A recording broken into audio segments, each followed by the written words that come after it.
press the bell icon on the YouTube app and never miss another update. और बच्चों ये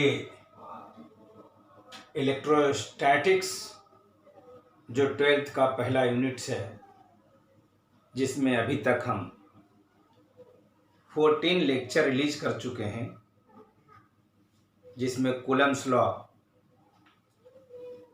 और उस पर बेस्ड 5 टाइप के सवाल और इलेक्ट्रिक फील्ड चल रही थी। तो ये लेक्चर 14 नंबर के बाद लेक्चर 15 नंबर हम रिलीज करेंगे, लेकिन उससे पहले मैंने सोचा है कि कूलम्स लॉ और इलेक्ट्रिक फील्ड पर बेस्ड कुछ सवाल ऑब्जेक्टिव के रूप में मैं आपको दे दूं और इसे आप सॉल्व करके हमारे पास भेजेंगे। मैं आपका सॉल्यूशन चेक करूंगा और फिर मैं देखूंगा कि आपने हमारे लेक्चर को कितना बेहतर ढंग से आपने अंदर उतारा है। मैं मिसाल के तौर पर एक आध सवाल के बारे में कहता हूं कि देखिए, पूछा है एसआई यूनिट ऑफ चार्ज, जिस समय मैं चार्ज बताया उसका एसआई यूनिट, सीजीएस यूनिट, तमाम डिस्कशन मेरा किया हुआ है। आप देखेंगे, समझ जाएंगे, तो आप ठीक से पढ़े होंगे तो इसका जवाब दे देंगे।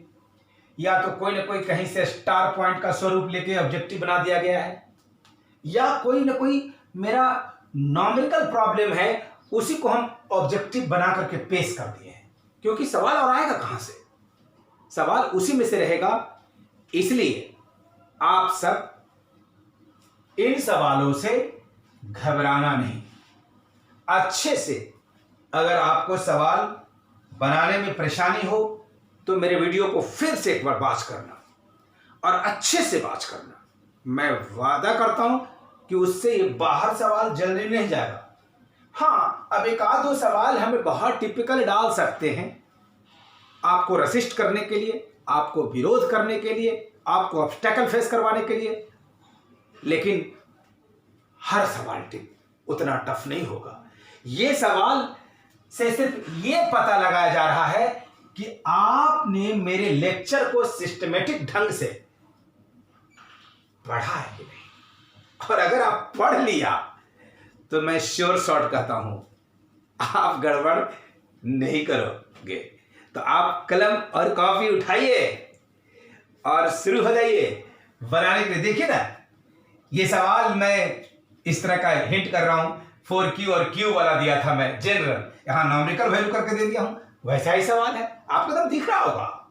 ये सब कोई स्टार पॉइंट रहेगा तो कहीं कुछ रहेगा, वही कॉन्सेप्ट सब रहेगा। इसलिए चलिए आप इसे बनाना शुरू कर दें।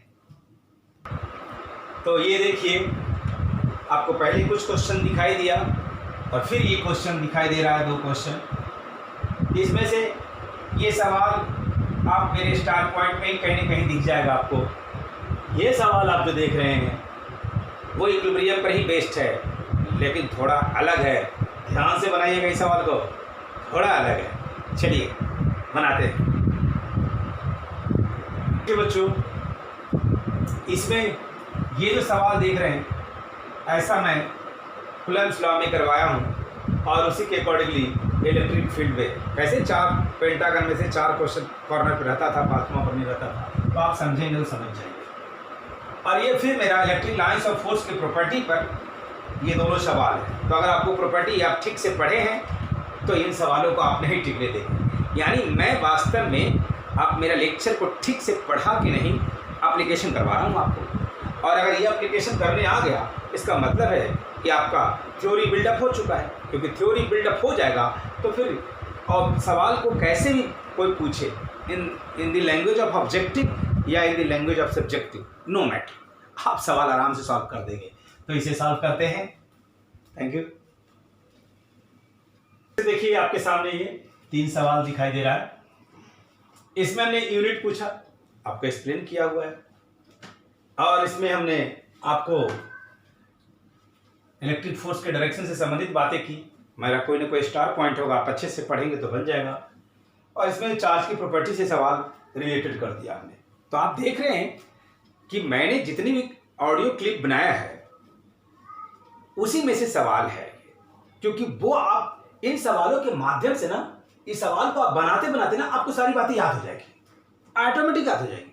क्यों? क्योंकि आप ये सवाल बनाने के लिए उसको फिर से पढ़ेंगे तो याद होना ही है। जब ये याद हो गया, ये सारी थ्योरी बातें याद हो गया, तो फिर कहीं से भी सवाल देखेंगे तो हम लोग को बनने लगेगा, क्योंकि हमारे दिमाग का आईक्यू लेवल फिर बढ़ जाएगा, सब हमें याद रहने लगेगा। इसलिए मैं ऐसा प्रावधान कर रहा हूं। आप लोग एकदम से पूरी जुनून के साथ इसको लग करके बनाइए, जरूर बन जाएगा। चलिए आगे देखते हैं।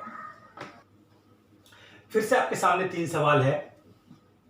ये भी हमारे कुलम्ब्स लॉ के 5 टाइप के सवाल देखेंगे तो किसी न किसी स्वरूप में दिखाई देता है आपको। ये सब भी थोड़ी बहुत कॉन्सेप्ट लगाएंगे डायरेक्शन ऑफ इलेक्ट्रिक फील्ड पर तो आपको समझ में आ जाएगा। और ये सब भी चार्ज के बारे में जो हमने बताया है आपको, प्रॉपर्टी, उसी से रिलेटेड किसी न किसी रूप से सवाल है। तो आप ये तमाम सवालों को बना सकते हैं। बस आपका मेरे लेक्चर को अच्छे से वॉच करना होगा। और ये एक बार फिर से बच्चों, ये 2 सवाल यहाँ पर है, 3 सवाल का सिलसिला देख रहे हैं। 15 number another point charge Q, ये 15 नंबर 16 नंबर। तो आपको ये कह रहे थे कि ये भी सवाल जो आप देख रहे हैं ये थोड़ा सा ट्रिकी टाइप का सवाल है, लेकिन उस थ्योरी से हट करके नहीं है। कंजर्वेटिव इस तरह का सब हम लोग फोर्स के नेचर बताए हैं। ये देखिए, आपको जब इलेक्ट्रिक फील्ड बताए थे तो आप समझ जाएंगे, लेकिन ऑप्शन को घुमा फिरा के लिखा हुआ है तो आप इसकी भाषा को कैसे पकड़ेंगे, ये इंपॉर्टेंट होता है। यानी आप थ्योरी स्ट्रेट वे में जानते हैं, आप अपने एड्रेस को स्ट्रेट वे में जानते हैं, और उसको घुमा करके पूछा जाए तो आप उसका जवाब कैसे देंगे, ये आदत मैं डेवलप कर रहा हूं। इसलिए 14 लेक्चर देने के बाद मैंने आज एक 16 क्वेश्चन का ऑब्जेक्टिव सीरीज आपके सामने पेश किया, और ये आगे भी हमारा चलते रहेगा कार्यक्रम। तो इसको आप सबको बनाना है और साहस करके अपनी कॉन्फिडेंस को बनाए रखना है। प्रतिकूल परिस्थितियां बहुत आवश्यक है। हम आगे जाके इलेक्ट्रिक करंट पढ़ाएंगे बच्चों, जिसमें हम आपको बताएंगे ये बल्ब जो जल रहा, रोशनी जो कर रहा है, ये किस वजह से करता है, क्योंकि उसमें रेजिस्टेंस होता है। रेजिस्टेंस मतलब रुकावट, उसके करंट को रोकता है तो वही बिजली बनती है, वही हीट जो होता है पैदा, वो लाइट का रूप ले लेता है। तो बिना रुकावट के कोई नहीं निखरता है। सवाल जो देते हैं वो भी आपको रुकावट पैदा करेगा। ये जो क्वेश्चन दे रहे हैं ये आपको रुकावट पैदा करेगा, लेकिन इससे आपसे प्रकाश निकलेगा।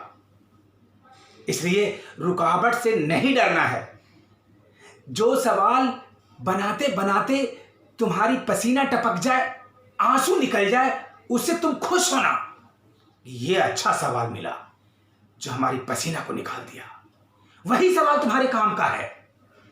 जो सवाल यूं पढ़ा यूं बन गया, वो काम का नहीं है।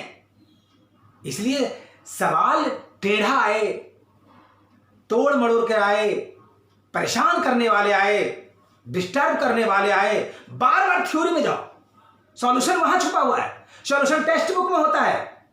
इसकी एबीसी सॉल्यूशन तो एक लाइन में हम लोग देते हैं, लेकिन उसकी कॉन्सेप्ट कहां छुपा हुआ है, उसके थ्योरी में छुपा हुआ है। तो थ्योरी अच्छे से जानोगे, बार बार उसको पढ़ोगे, तुम्हारे दिमाग के पटल पे छा जाएगा। और जब इसको एक्सरसाइज करोगे तो तुम्हारे बिना ब्रेन में वो सेट हो जाएगा। देखो, तुम लोग को एक बहुत छोटा सा उदाहरण बताते हैं। तुम अगर रोड पे जा रहे हो, अब कहीं आपको गलती से ठोकर लग गया, कि आप लोग चलते चलते इधर उधर सिनेमा के पोस्टरों देखते हैं ना, मान लिया कहीं गलती से ठोकर लग गया ईंटा में, उस जगह आपको याद हो जाता होगा, और वहां दोबारा अगर वहां से गुजरेंगे तो 10 कदम पहले से अलर्ट होंगे, यही चोट लगा था। बोलिए सही बात है ना। इसलिए जो सवाल तुमको रेजिस्टेंस पैदा करेगा, जो सवाल तुमको डिस्टर्ब करेगा, वो सवाल तुम्हारे मेमोरी में छा जाएगा, क्योंकि तुमको लगा कि ओ ये सवाल तो हमको अटकाया था। इसलिए हम आपको मोटिवेट करना चाहते हैं कि आप डरे नहीं, आपका भविष्य उज्जवल होगा। बस आप अपने अंदर अस्टुवर्म फेथ रखें, सेल्फ कॉन्फिडेंस रखें, एक्स्ट्राऑर्डिनरी करेज रखें, अदम्य साहस। You will do anything in your life, no doubt. Thank you, all the best.